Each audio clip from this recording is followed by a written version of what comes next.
much time do you spend with your furry friends? Well, the ACT government has proposed a law that will make it compulsory to spend at least 3 hours a day with your pets. Here's Sass to explain. I got a border collie, her name is Rue. She's very crazy at night. They are definitely my best friends. They make you happy. You're feeling a bit down, they come around, you can just sit them on your lap for a bit. Yeah, spending time with our furry friends can bring us a lot of joy. I mean, look at that face. But how much time should we be spending with our dogs to make sure they're living their best lives?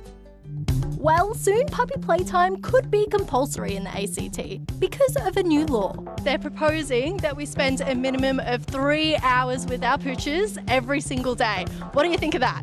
That's a lot. Fine by me. You don't want your pet to be so bored and they're like, why did they have to pick me? Dogs are so social. Having that moment of being in that same room with you is definitely meeting some of those basic behavioural needs. But there's still a lot of details to sort out, like how something like this would be enforced. You just have to hope, people listen. I feel like it should be more chosen instead. What if you want to go somewhere? What if you have a party? Alex de Minaur will not be going through to the Wimbledon quarterfinals after losing to Novak Djokovic. The Aussie had a strong start, taking the first set 6-1. But the 24-time Grand Slam champion made a comeback, winning 3 sets in a row. And this was all in front of an old rival. It's probably the first time he's watching me and I won the match. The last couple I lost, so good to break the curse. Roger Federer also caught the eye of 18-year-old Mirra Andreeva during her win against the US's Navarro. I saw Roger and Mirka, so honestly it means a lot to me that you came and watched my match. It's NAIDOC week, and this year marks its 50th anniversary. Justina found out a bit about its history and what it means to Indigenous Australians. And just a warning to Aboriginal and Torres Strait Islander viewers, this story may contain images of people who have died. NAIDOC Week is a week to celebrate Aboriginal and Torres Strait Islanders' culture, history, achievements and successes. NAIDOC Week is for people to know about their mob, or people that are not Aboriginal or Torres Strait Islander people to support or learn more about if they don't know about it. NAIDOC Week is celebrated in July every year by Aussies right around the country, and its roots go back a long way. I remember it started over 50 years ago as a protest to change the date of Australia Day, because the 26th of January was the day that they lost their home to colonisers.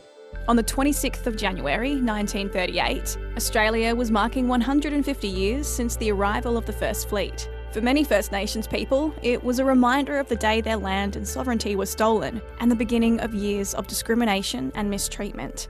So, on that same day, a group of Indigenous Australians organised a protest, calling it the Day of Mourning. It became an annual event, and over the years, the protests became more of a celebration of culture and survival. It was moved to the first Sunday of July and extended to a week. This year's theme is the next generation: strength, vision and legacy. It means how it's talking about us and the kids of the youth and how we're going to be the next strong ones. So when we get too old, the next generation can carry on and keep going like that. Now for these next stories, I want you to really slow down. Take a deep breath and feel the rhythm. Like these organ players in Berlin. They've all gathered for the 44th International Barrel Organ Festival. It was created to bring together musicians from around the world and spread a little musical joy. Now to some surfers in Switzerland who decided to ride the rhythm of the waves, wearing the Spanish and the Belgian flags as capes. They wanted to show their support for women's sport in the lead up to the women's Euro match between the two countries. Normally we see the football from the men's football, and I think it's very important that we also support the women. And finally to a guy who's really gotten into the rhythm of collecting video games. Niche, I know, and also very lucrative. Experts say some video games could be worth up to, wait for it, $3 million. Well, that's all we have time for today. We'll see you tomorrow. Bye.